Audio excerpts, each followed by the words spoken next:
Yes, I have succumbed to Love Live. No regrets.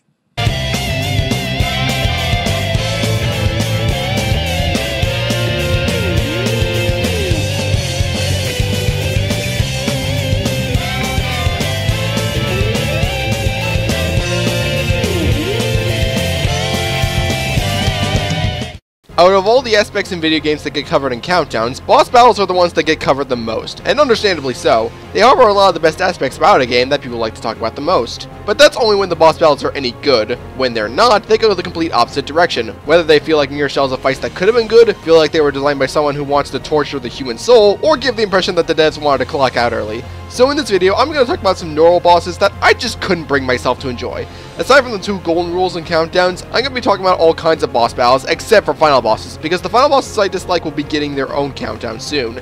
That's all that applies, so let's get this over with.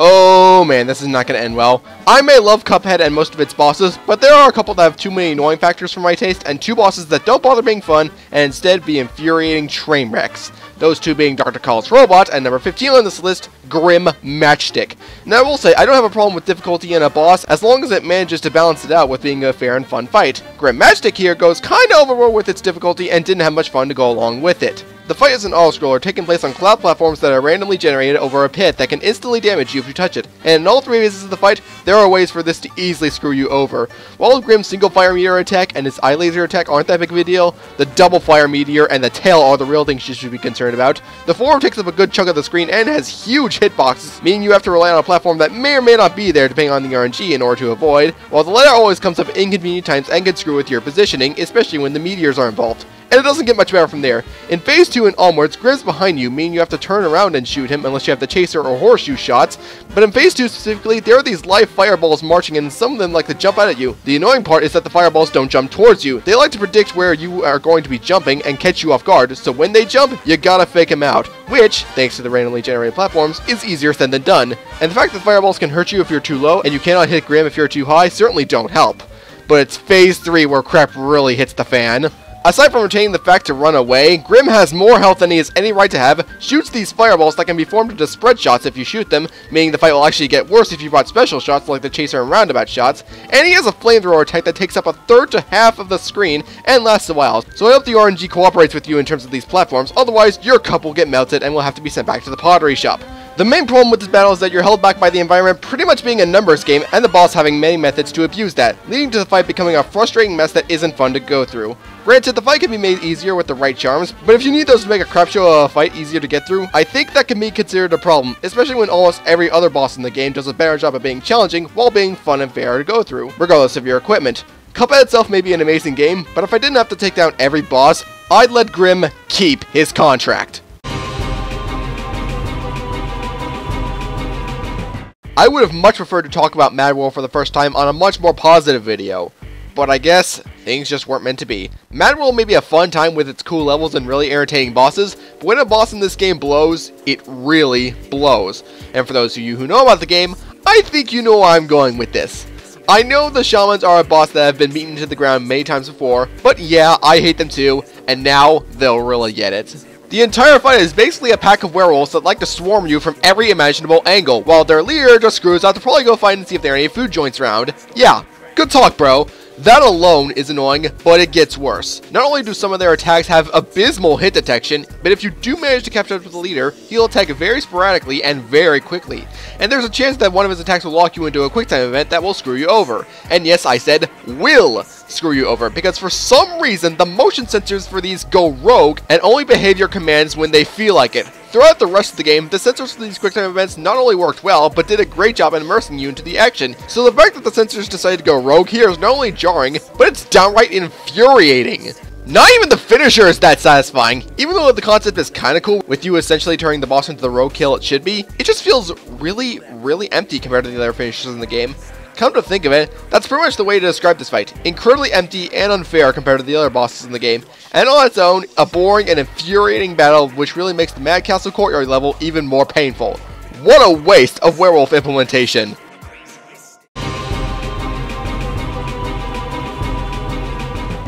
I wanted to like Super Meat Boy. I really did. The first half of the game was a lot of fun and challenged me in ways that was fun and fair, with maybe the exception of 2 bosses.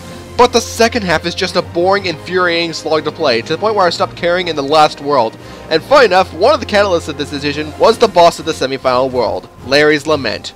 All you need to do in this battle is bait these 3 giant worms into jumping into the giant soul blades at the edge of the arena, and that's pretty much it. So if that's really all, why do I dislike this battle? Well, it's just because, while it's easy to predict where they'll pop out, you will never know what they'll do, and you have to get them to jump in order to get them. And guess what? There is no criteria for when they'll jump or when they'll just pop out of the ground or run along the ground. So it's very likely you'll just be waiting for God knows how long in order to kill them. And because they are very easy to avoid no matter what you do, combined with playing the waiting game, you can piece together the big problem with this fight. It's completely tedious and decides on its own on whether it'll be over in a flash or take an eternity. And to add the cherry on top of this crap sundae, there's an area behind the soul blades that you can access easily to make it almost impossible for them to attack you. The only way they can attack you in this state is with these wispy things that appear in the later parts, but avoiding them is a piece of cake, so even then that's not very interesting. Honestly, this boss is just a lame waste of time that goes against what bosses should be, especially in a 2D platformer, and really, it just provides a weak experience. Super Meat Boy is not a bad game by any means, and I wanted to like it, but stuff like this honestly held it back.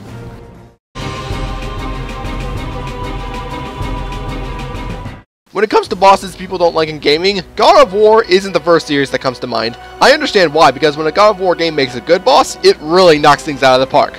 Unfortunately, you get the occasional annoying enemy Scorpion. It's honestly upsetting that they put a boss this terrible near the very end of the game, because that's one of the worst places to put an awful boss. The entire fight is just you getting past Scorpius' onslaught to break his armor and get a point to damage him. The problem is, this fight doesn't work. Like, at all. The spots you have to hit can only be damaged with the Nemean Cestus, which attack very slowly. This wouldn't be an issue, except Scorpius is constantly fidgeting around the arena, and the spots on the legs that you need to hit have really small hitboxes, so good luck getting a full combo on them. They also take quite a bit of punishment to take down, so combine that with Scorpius' erratic movements and the fact that he'll occasionally screw off to do a thing, and this boss can take way more time than it really should. Oh, I almost forgot. The collision on some of Scorpius' attacks is total jank. There have been many times where I was clearly out of range, and those claws, or especially that freaking tail, just hit me anyways. And these attacks come out at a fast rate, so on top of having to get really close to Scorpius to use a slow weapon to damage his armor, a jank hitbox can make you take unnecessary pot shots or just waste even more time. And don't rely on the minion Scorpions to give you all the health you need. They'll only get you so far.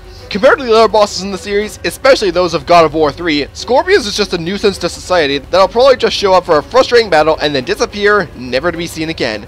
Also, the music in this fight is just irritating to no end and has the appeal of being puked on by a child. Because that's always fun, I guess.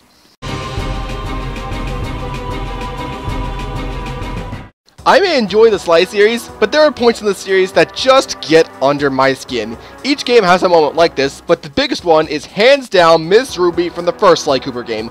Putting aside that Miss Ruby herself was not an interesting character or villain, this battle irritates me more than performing terribly at a bowling game. Now this fight does have a good concept, with dodging Miss Ruby's voodoo to the tune of the battle music. The problem is that the notes are incredibly desynchronized from the song, meaning that the music will actively screw you over with the timing and make this battle unnecessarily migraine-inducing.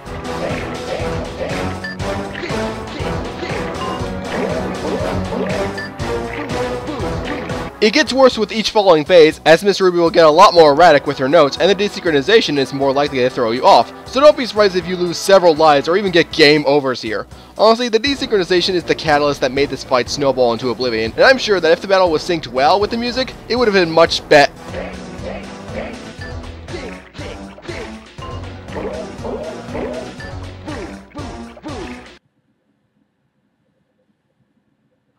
So let me get this straight.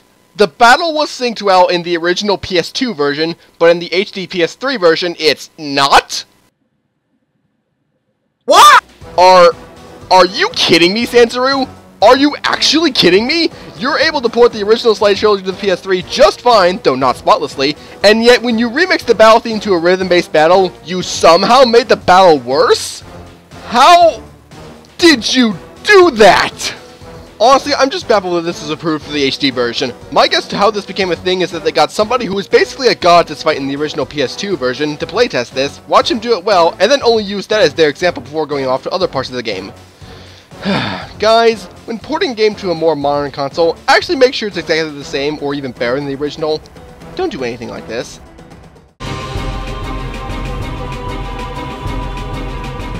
Oh no.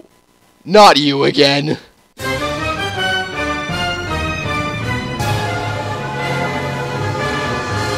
Yeah, if you see my least favorite Sonic bosses all the way back in 2016, then you know that I'm not a fan of this battle. But to those who haven't, I'll go over why this fight fails beyond belief in a nutshell. Basically, Zorro will be camping out in the background charging up an attack, so you have to use a cannon in the middle arena to shoot him, while not accidentally shooting yourself into a knockoff, which will just delay you. The issues is that the camera is controlled with the 3DS's gyroscope, which requires tilting the thing, and while this may not sound like an issue, it is an issue because your potential targets surround you in all directions, so you have to be able to turn in all directions, which is not possible under every real-life circumstance. So the boss tries to immerse you into the experience of butchering Zorro, but goes way too far to make its gimmick very unwelcome and provides nothing else aside from said gimmick, making for an incredibly stale experience, and it really shows the dangers of utilizing the gyroscope for things. Oh, and another thing, you have to fight this boss again in the final world of the game. Freaking yay. Well, I'm a countdown artist making a countdown about video game bosses I dislike. That means I gotta include one of the members of the unholy trinity of No More Heroes 2. I know these three have been beaten to a pulp already, especially Mr. Parade Floaty over here, but I don't really consider the beating on Melee and Gunman and New Destroy Man to be as big as Jethro Rat Jr., so what the heck, I'll one on here. And in terms of which one I hated fighting the most, New Destroy Man easily takes that cake. At first, this fight does have some problems with Destroy Man being twice as awesome as before in terms of character, but the fact that this boss is in Shinobu's portion of the game is an immediate bad sign. Simply put, playing as Shinobu isn't fun. Her platform ability is terrible thanks to an old school Castlevania-like jump, her combo game is nowhere near as graceful as Travis's, and her taunting is completely stupid and makes it easy for her to get ganged up by one or more enemies. So to have a boss that's a 2v1 match with her being on her own is not exactly a good idea. The way this fight goes is that one Destroy Man will fight you up close while the other will be camping out in the background shooting laser beams and giant electric orbs that will always catch you off guard thanks to you concentrating on your ground target. And even if the one in the background isn't pestering you, the one brawling you head on can dodge or block anything you throw at him with ease. Oh, and they also have a team attack that hurts like crap. And I have yet to mention the worst thing about this battle. When you beat the Destroy Man you're brawling with, the one taking potshots from the background will come and attempt to revive his teammate. Your natural instinct will be to maul on that one before he gets a chance to do that. But the thing is, when you maul on him for a bit, he'll return to the background and continue shooting at you, which pretty much makes you chase after him. Granted, you could also use Shinobu's ranged attack to hit him, but that process takes way too long, and it doesn't change the fact that he will continuously try to revive his ally at any point. So what starts as a stupid brawl that highlights everything wrong with Shinobu's gameplay soon turns into a game of cat and mouse that's not fun to play at all.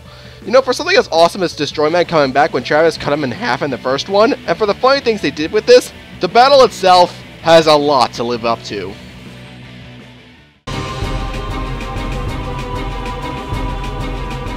Gym leaders in Pokemon have always been something that have stuck out to me since I picked up Fire Red and Leaf Green at the age of 7. The fact that a lot of them test you with strong Pokemon of a specific type is something that I found cool and made me consider my teams wisely.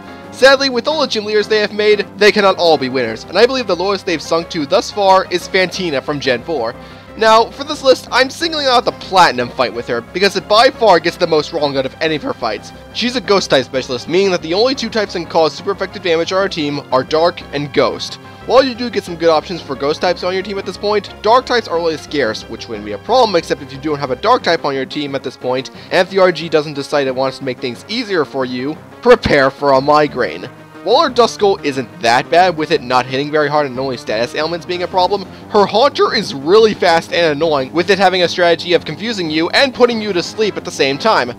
But the real reason this fight blows is that freaking Miss Magius! If any of the recent bosses didn't make the difficulty go overboard into frustration territory, this should. It has the same moves that it did in Diamond and Pearl, but in those two games, Fantina was the 5th gym leader with mid-level 30s Pokemon, so it made sense. But here, she's the 3rd gym leader with mid-level 20s Pokemon. So yeah, Confuse Ray will lock you down, meaning if you're confused while fighting it, you'll probably hurt yourself 85% of the time. Powerful coverage from Psybeam and Magical Leaf, and the move it'll use to wipe out almost everything, Shadow Ball. This move in particular is way too much to bear at this point in the game, because of the fact that it has 80 power, a lot more than what you've been facing so far. It gets the same type of attack bonus, and Miss Magius' special attack stat is really high, especially for a 3rd gym leader. If your Pokemon doesn't resist this move, expect loads of damage to be done. Hold on for a second. I didn't think about this before recording this part, so I might address these now. Some people are probably going to ask me why I'm getting on Fantina's case for an overpowered move and stats that are insane for that point in the game, when Pokemon like Rourke's Kratos, Gardenia's Roserade, and Jupiter's Skuntank do something similar. For Kratos, it doesn't have a stab move to take advantage of its high attack, and there are many options of Pokemon that can resist it. For Roserade, none of its moves exceed 60 power, and there are many grass-type counters available for that point, even if you didn't choose Chimchar. And for Skuntank, since Night Slash is its only method of attack, it's pretty easy to exploit that with a Pokemon that resists that move. I just want to clear these up in case any of you feel like pointing them out. Really, the only way that this thing can be made easier is if the RNG is in your favor, which considering that this is Pokemon, it most likely isn't, or if you have a Dark type, which are exceedingly scarce because of almost every option at this point requiring excessive grinding or trading. And if you bring a Ghost type because it's weak to itself, then good luck having it survive a Shadow Ball to the face. And yes, I know that there are several ways to improvise with some other Pokemon, but you're still at the risk of the RNG screwing you over with things like the confusion, and in terms of damage you'll be dealing, most of these improvisations will get you so far. From my experiences at least, most of the time I've been dealing with status ailments in Gen 4, I get luck behind whatever effects they cause. I especially noticed this with confusion because not only is it commonly placed throughout the game, but my Pokemon just wind up hitting themselves more often than not, and this battle is by far my worst experience of it. I will admit that this one is more personal than the other candidates, since most of the time when I fought this battle I have a miserable time, and I get that a lot of bosses in Gen 4 have extremely powerful Pokemon for that point in the game they're in, and that you may need to do some preparing for them and status ailments in general. These in mind, the reason why I dislike Mantina's Platinum battle so much is that it goes completely overboard with flipping a coin to see whether or not you will actually progress or just make yourself easier for the picking, and thus causing one of the most infuriating times I've had in a Pokemon game. Fantina, you adore contests so much, so why don't you just find a job within the contest industry and leave us lovers of fun Pokemon battles alone?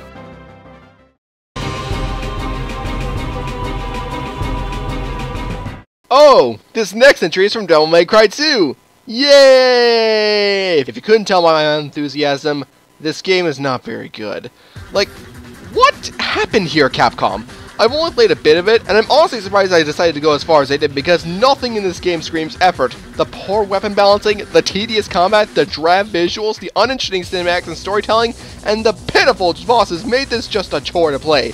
And the point where I stopped playing it for good was the point where finally the game got on its knees and told me to stop playing, using a horrendous boss fight. Now how is this for a concept for a boss in a game where you slaughter demons and monsters? Have a demon-possessed helicopter that hasn't had any of its abilities changed from when it got possessed attack you throughout most of the mission it appears in, and be in no way designed with the game's gameplay in mind. Does that sound fun? No?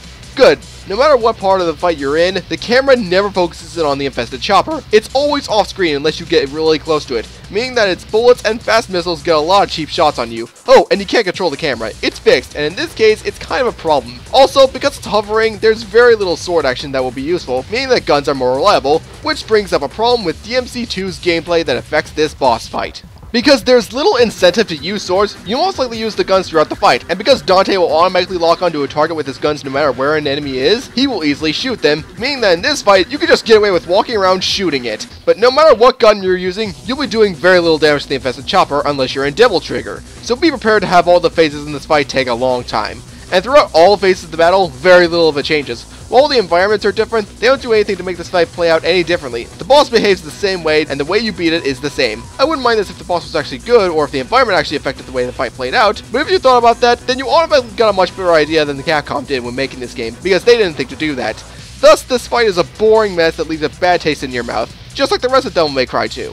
Heed my words, and use this boss's existence to never play this game. It's not worth it.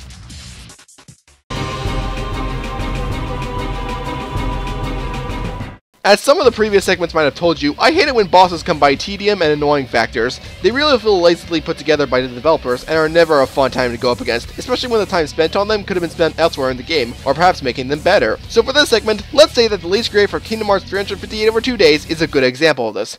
Basically, the way this fight is supposed to go is that you need to go around and destroy the Tentacles that Leech Grave has in order to stun him and take him out, because if you decide to go for the core head on, you'll likely see the ghost hands from inside the coffin completely take your health away like the Grim Reaper. And while you're off destroying the Tentacles, Leech Grave can launch several attacks that can catch you off guard or even poison you. So yay, status ailment, strike again. So why is the tentacle a part of the chore? All these things are constantly moving around, and like Scorpius' legs, have incredibly small hitboxes, making landing combos on them near impossible.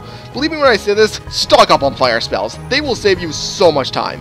And there's around 5 of them, and so this process can take a while, even with fire spells, and even when you stun Leech Grave and go nuts on him, he doesn't stay down for that long, and when he gets back up, that tentacle also regenerate, meaning you have to repeat the process all over again. Are you seeing the issue here? It's basically a monotonous match of dealing with incredibly small hitboxes while simultaneously trying to deal with the possible status elements you might get. And because of 358 over 2 days' admittedly really basic combat system, there's very little you could do to spice things up. I may like this game to a degree, but I won't deny that this boss and most of the other bosses in the game should be pretty much left in the darkness. Dang it! I couldn't even get through this segment without making at least one reference on how many times they used that word! Even though I like Metroid Prime 2 Echoes, I will agree with everyone that it is the weakest of the main 3 Prime games. Compared to the other two, Prime 2 can get the most monotonous at points, the game suffers heavily from questionable design choices, and the bosses are probably the most hit or miss. There are some great ones like the first 2 Dark Samus duels, the Chica, Quadraxis, and Emperor Ing, and then you've got travesties like the battle with the Spider Guardian. I can appreciate the fact that they were willing to try something different, making a boss fought in Morphball form, but oh lord was it executed terribly.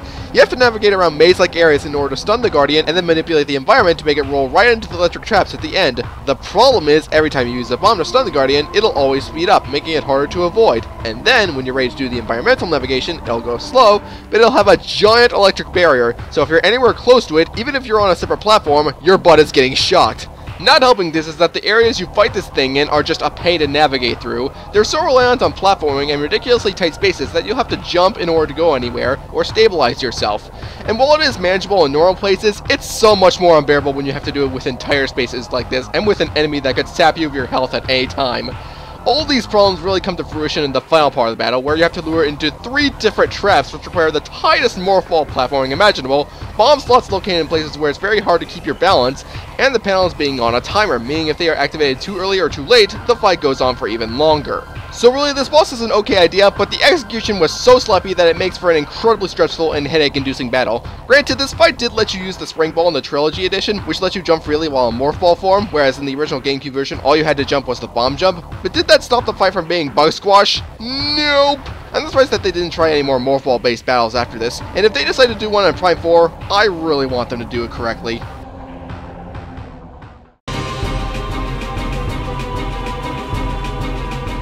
I find it weird that I really enjoyed The Legend of Zelda: A Link Between Worlds, and yet I haven't talked about it since my old Games of 2013 video. Don't watch that, by the way.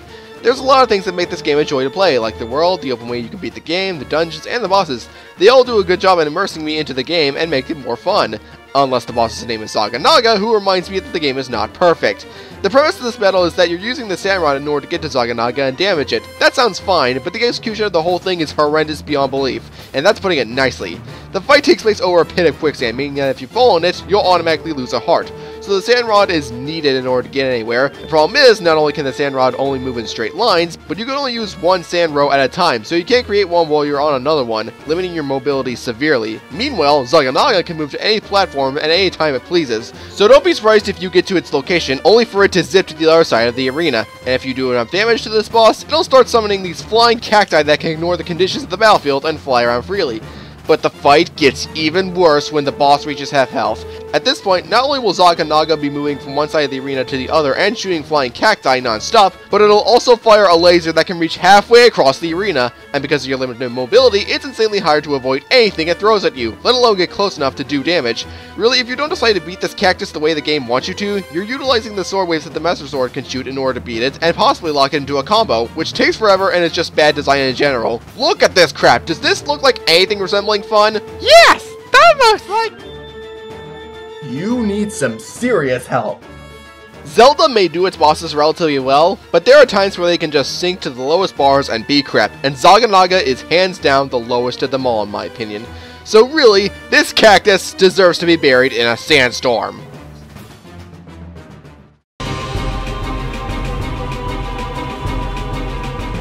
You know, it honestly hurts so much that one of my favorite games of all time could conceive a boss so heinous as Disciple Lyrithia. The story was doing a great job building this fight up as the proper conclusion not only to Melia's character arc, but the story arc of the High Entia.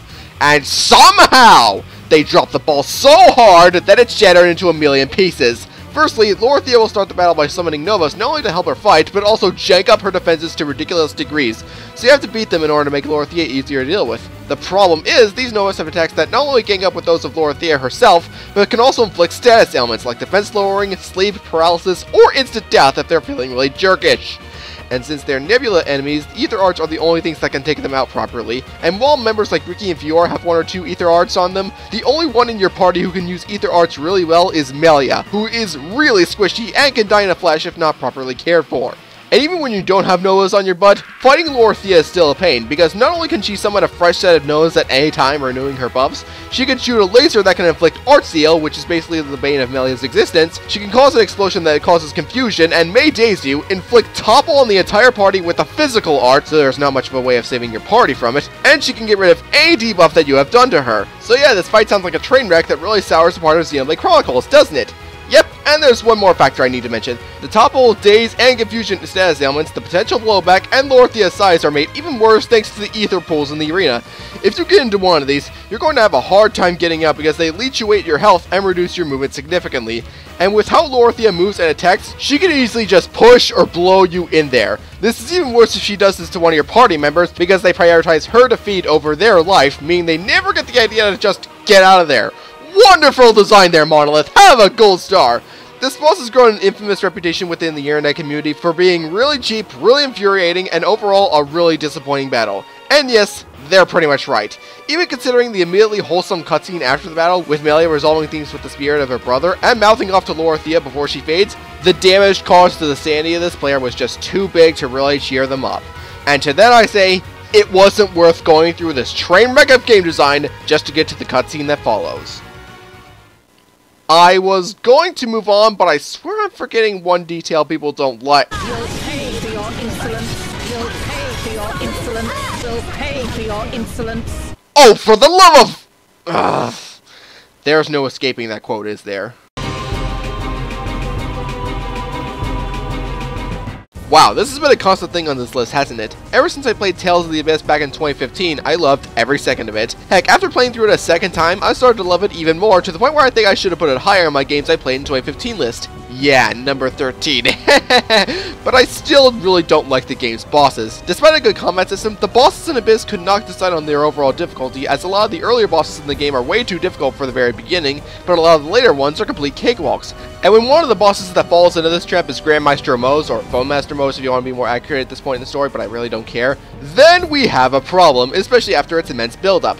A battle with Mose has been on the cards after so many times of him trying to manipulate the government of each of Aldrin's nations into going to war, and after so many scenes of, I wonder if this evil man is right. Leader, don't listen to him, he's evil. Hey, you're right, let's just slap him on the wrist. Curse you, I will keep on trying. Don't bother, things will go the same way. By the way, this is getting old, can we throw him behind bars already? And after events that cost the lives of so many people, including Foam Master Ion, someone you've been bonding with throughout the whole game, and after Mose gets turned into this giant, fat, Spider monster, I don't really know what this is, you'd expect a satisfying battle that'll make him suffer, but instead, all we get is an underwhelming one.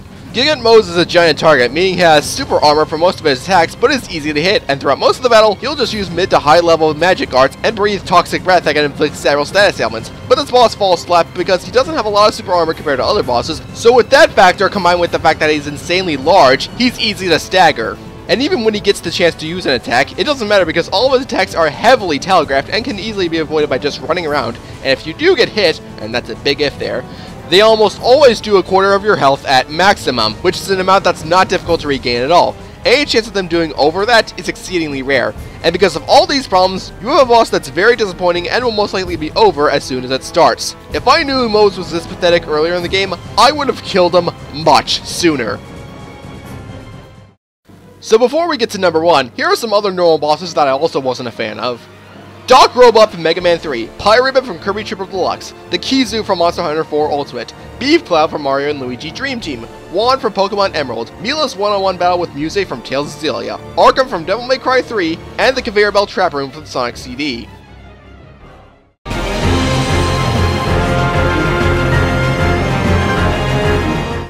It's such a shame, really. I finally have the opportunity to talk about a moment from the first Azure Strike Gunvolt game, and it's on our least favorite bosses list. I guess it just had to be this way.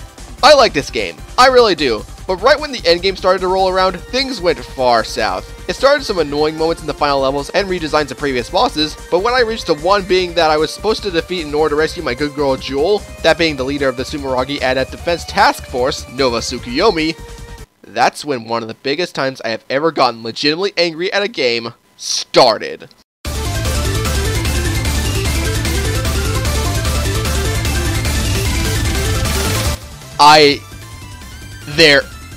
There's no excuse for this disaster. I don't know how a game could be a lot of fun and conceive something so atrocious. I may have thrashed other bosses on this list for spoiling my fun with the game I overall thought was good. But this is on an entirely different level. But how can that be? What's so bad about it that makes me think this way? Well, let's take it from the top. Nova will be protected by a psychic barrier that reflects all your gunfire. The only way to get rid of it is to use your flash shield and get close to him for a chance to attack. Which brings up the issues that come with this. Nova is moving around and attacking you non-stop, and whenever you're using your flash shield, everything he does hurts you from his various attacks, or just even the act of just touching you. And if you let your flash shield down, sure, that'll make his attacks easier to avoid, but you're giving him room to just put his barrier back up, so you must use your flash shield all the time in order to do anything to him. So yeah, pretty big problem, and because of all these, it's almost guaranteed that you'll take several potshots from Nova, but if you can believe it, it's only Phase 1!